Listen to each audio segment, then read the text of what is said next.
ఉప్పల్ శాసనసభ్యులు పెద్దలు బండారి లక్ష్మారెడ్డి గారు, మా సోదరుడు సోమశేఖర్ రెడ్డి గారు, శిరీష గారు, గౌరవనీయులు రామారావు గారు, గౌరవనీయులైన మిగతా కార్పొరేటర్ సోదరులు మాజీ కార్పొరేటర్ గొల్లూరు అంజయ్య గారు, ఆశీష్ గారు, ఇంకా ప్రభుదాస్ గారు, తర్వాత ప్రవీణ్ గారు, బన్నాల గీతా గారు, ఇంకా చాలా మంది గౌరవనీయులైన దేవేందర్ రెడ్డి గారు, పన్నాల మహిపాల్ రెడ్డి గారు, బేతాల బాలరాజు గారు, సాయిజన్ శేఖర్ గారు, ఇంకా పేరు పేరున ఎవరెవరి పేర్లు అయితే నేను చెప్పలేదో వాళ్ళు మనసులోనే తిట్టుకోండి, బయటికి తిట్టొద్దు చెప్తూ, మరి నేను ఇన్ని కెమెరాలు ఈ మధ్యలో ఎక్కడ చూడలేదు. Thank you. కాకపోతే అదే ఒక విషయం, అక్కడ అమ్మాయిలు ఉన్నారు, చిన్న పిల్లలు ఉన్నారు, వాళ్ళని తోయకండి, బాగుండదు, వాళ్ళని తోయకండి, మహిళల్ని తోయకండి, చిన్నపిల్లల్ని ఏమనకండి. నా రిక్వెస్ట్ మీ అందరితో ఒకటే, ఇక్కడ రాజకీయాలు మాట్లాడద్దు. మొన్న జరిగిన ఎలక్షన్ లో మీరు ఉప్పల్లో లక్ష్మారెడ్డి గారిని 50,000 ఓట్ల మెజారిటీతో గెలిపించినందుకు మీ అందరికీ సరే. హైదరాబాద్ లోనేమో మీరందరూ చక్కగా ఆలోచించి అభివృద్ధి గురించి ఆలోచించి మళ్ళీ కేసీఆర్ గారు వస్తేనే బాగుంటుందని మీరు ఓటేసినారు. కానీ కొన్ని జిల్లాలలో గ్రామాలలో వాళ్ళు చెప్పిన అడ్డగోలు మాటలకి మోసపోయి ప్రజలు మరి ఈరోజు వేరే రకంగా తీర్పిచ్చారు. బట్ ఏమి బాధ లేదు, ఎందుకంటే 10 ఏళ్ళు అధికారం ఇచ్చి 10 ఏళ్ళు మీరు నడపండి రాష్ట్రాన్ని అప్పచెప్పి మళ్ళీ ఈరోజు కొత్త పాత్ర ఇచ్చారు. ఎప్పుడైనా పెద్దలు ఒకటే చెప్తారు, అప్పుడప్పుడు చీకటి వస్తేనే వెలుగు కూడా తెలుస్తుంది. ఇవాళ ఈ ప్రభుత్వం వచ్చిన తర్వాతనే కేసీఆర్ గారి ప్రభుత్వం ఎంత బాగా ఉన్నదో దాన్ని బట్టి చాలా మంది మాట్లాడుతూ ఉన్నారు.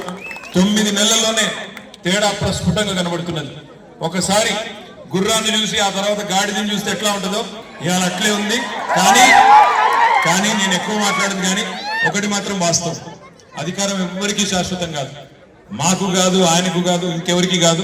ఉన్నంత కాలం ప్రజలకు ఎంత మంచి చేసినామా, ఎంత కష్టపడ్డామా, ఏమన్నా మంచి చేసే ప్రయత్నం చేసినామా అనేది ముఖ్యం. తప్పకుండా నిర్మాణాత్మకంగా ఒక ప్రతిపక్షంగా ఉప్పల్ నియోజకవర్గ అభివృద్ధికి, ఏఎస్ రావు డివిజన్ అభివృద్ధికి మా వంతుగా పూర్తి స్థాయిలో కష్టపడుతూనే ఉంటాం. మీ ఆశీస్సులు, ఆ భగవంతుడు ఆశీస్సులు ఉంటే తప్పకుండా భవిష్యత్తులో మళ్ళీ మీకు సేవ చేసే అవకాశం దొక్కాలని మనస్ఫూర్తిగా కోరుకుంటూ, పేరు పేరున ఇంత రాత్రి కూడా వచ్చేసిన మీ అందరికీ, యువసేన సభ్యులందరికీ పేరు పేరున హృదయపూర్వకంగా అభినందనలు, శుభాకాంక్షలు. జై బోలో గణేష్ మహారాజ్ కి, జై బోలో గణేష్ మహారాజ్ కి. Thank you.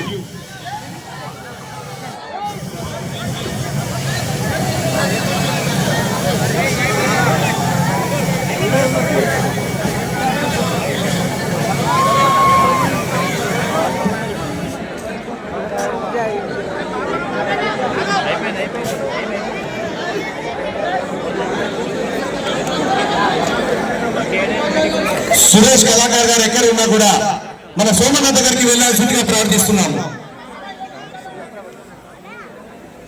గత 25 సంవత్సరాలుగా మా యువసేన యూత్ అసోసియేషన్ మరియు సింగిరెడ్డి సోమశేఖర్ గారిని నిలబెట్టి మా వినాయకుడికి 25 సంవత్సరాల నుంచి ఆయన మా కాలనీకి మరి మా యొక్క యువసేన యూత్ అసోసియేషన్ విగ్రహానికి ప్రతి సంవత్సరం ఆయన తయారు చేస్తారు.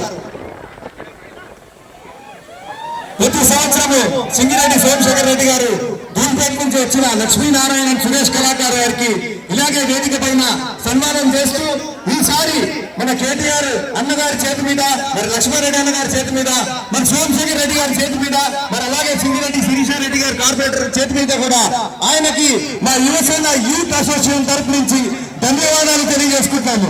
జై బోలో గణేష్ మహారాజ్ కి, బోలో గజానంద మహారాజ్ కి, బోలో గజానంద మహారాజ్ కి.